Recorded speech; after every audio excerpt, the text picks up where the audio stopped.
आणि म्हणून सैनिकांनी व्यंकटेश्वर सोसायटीने हा उपक्रम शेती केला. शेतकरी आणि सैनिक सीमेवर लढण्या इतकीच ही देखील एक मोठी देशसेवा आहे असं म्हटलं तर वावगं ठरणार नाही. आणि म्हणून मी आपल्या सगळ्यांचं मनापासून अभिनंदन करतो. आज आंतरराष्ट्रीय सहकार वर्ष आहे. या निमित्ताने मी व्यंकटेश्वरा सोसायटीचे चेअरमन शिवाजीराव डोळे आणि सोसायटीच्या सगळ्या पदाधिकाऱ्यांच्या सदस्यांचं अभिनंदन करतो. आणि विकास महात्वे यांना खास करून मनापासून विकास महात्म्यांचं अभिनंदन करतो की त्यांनी पुढाकार घेऊन या ठिकाणी आपले गृहमंत्री अमित भाईंना या ठिकाणी येण्याचा आग्रह केला.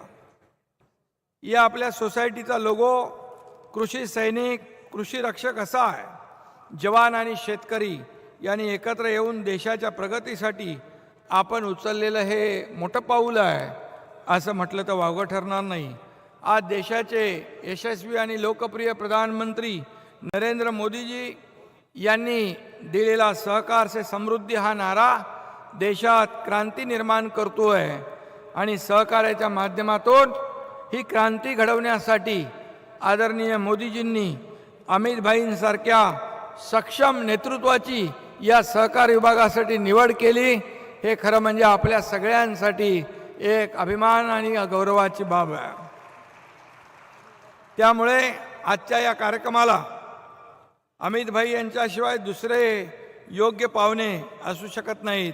आणि म्हणून त्यांना आपण बोलावलं आणि ते देखील या ठिकाणी आपल्या विनंतीला मान देऊन आले. त्याबद्दल देखील त्यांना आपण धन्यवाद दिले पाहिजे. गेल्या 12 वर्षामध्ये व्यंकटेश्वर सोसायटीने एक चांगलं काम करून दाखवलं आहे. सहकारातून समृद्धी म्हणजे काय हे तुम्ही जगाला दाखवून दिलं आहे. आज आपण नेहमी म्हणतो की शेतकऱ्यांना केवळ शेती करून स्वतःची प्रगती साधता येणार नाही, तर शेतीला पूरक असे व्यवसाय देखील या ठिकाणी असले पाहिजे. शेतीवर आधारित इतर पूरक उद्योगधंदे सुरू केले पाहिजे. मला वाटतं इथं गीर गाईंचं देखील मोठं हे आहे. 15 किती गीर गाई आहेत? 1500 गीर गाई देखील इथं आहेत. आणि मला वाटतं या गीर गाईंचं शेण गोमूत्र यापासून देखील ऑर्गॅनिक शेतीला एक पाठबळ मिळेल आणि आपल्या याच्यामध्ये या फायदा होईल. आणि म्हणून व्यंकटेश्वर सोसायटीने शेतीपूरक व्यवसाय करायला शेतकऱ्यांना शिकवलं, त्यांना सहभागी करून घेतलं. आणि त्याही पुढे जाऊन तुम्ही उत्पादक ते निर्यातदार अशी संपूर्ण व्हॅल्यू चेन इस्टॅब्लिश केलेली आहे.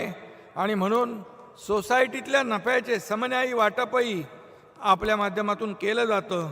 त्यामुळे इथल्या शेतकऱ्यांच्या जीवनात बदल झालेला नक्की दिसेल. आणि म्हणून केवळ महाराष्ट्रात नाही तर आपल्या सहकार्याची व्याप्ती ही मल्टीस्टेट आहे. त्यामुळे तुमचं या ठिकाणी अभिनंदन मी करतोच. केंद्राने आपल्या कंपनीला कोल्ड स्टोरेज निर्माण करणे, गोडाऊन्स बांधणे, इम्पोर्ट एक्सपोर्ट या कामासाठी देखील मान्यता दिलेली आहे. आणि आता तर स्वतः अमितभाई या ठिकाणी आलेले आहेत. त्यामुळे मला वाटतं याची प्रगती आणखी वेगाने होईल. गतिमानतेने या आपल्या प्रकल्पाला चालना मिळाल्याशिवाय राहणार नाही. त्यामुळे सहकाराच्या माध्यमातून तुम्ही करत असलेल्या क्रांतीला आणखी बळ मिळेल अशी खात्री या ठिकाणी व्यक्त करतो. खरं म्हणजे पद्मश्री विठ्ठलराव विखे पाटील यांनी याच मातीत सहकार चळवळीचं बीज रोवलं आणि त्यानंतर ही चळवळ संपूर्ण देशभर पसरलेली आहे. सहकार हा फक्त एक शब्द नाही आहे, तर ते एक तत्त्वज्ञान आहे. आणि म्हणून माणसाला माणसाशी जोडण्याचं आणि प्रत्येक व्यक्तीला स्वावलंबी करण्याचं काम सहकार चळवळ करते आहे.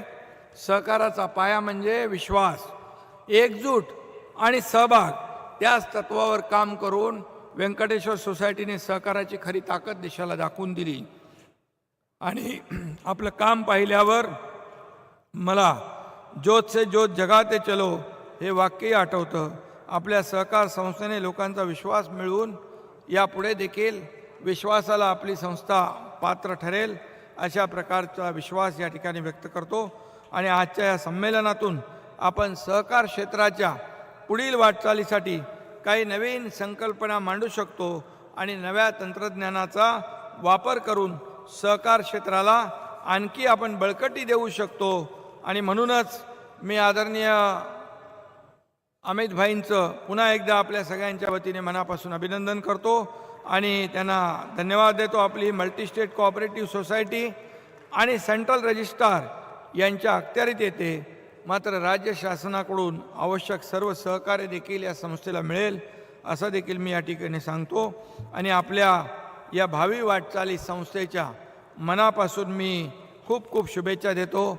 आपल्या सगळ्यांचं अभिनंदन करतो.